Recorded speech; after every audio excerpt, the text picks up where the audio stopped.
here's what the ancient physicians recommended. They said, okay, what the food looks like. If the food looks like a body part, it supports that.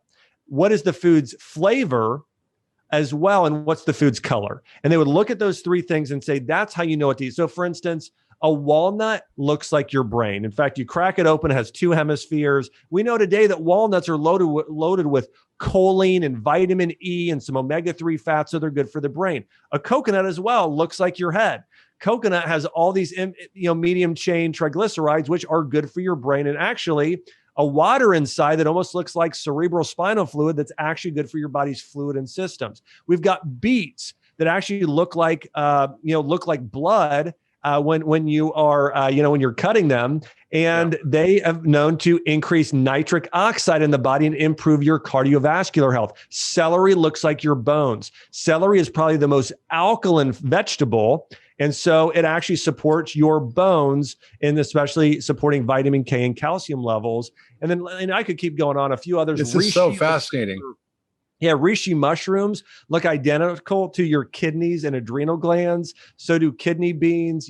Onions are amazing for your cells. Those are loaded with quercetin and things that actually support mitochondrial function, all kinds of things. So, one of the things I go through that in the whole book, I have these, big pictures and graphs going through. Here's all of those foods. So we know that. And then flavors, 5 flavors support 5 different, what they considered organ systems that work together. So sour foods really activate and support liver detoxification. Bitter really affects the heart and the blood.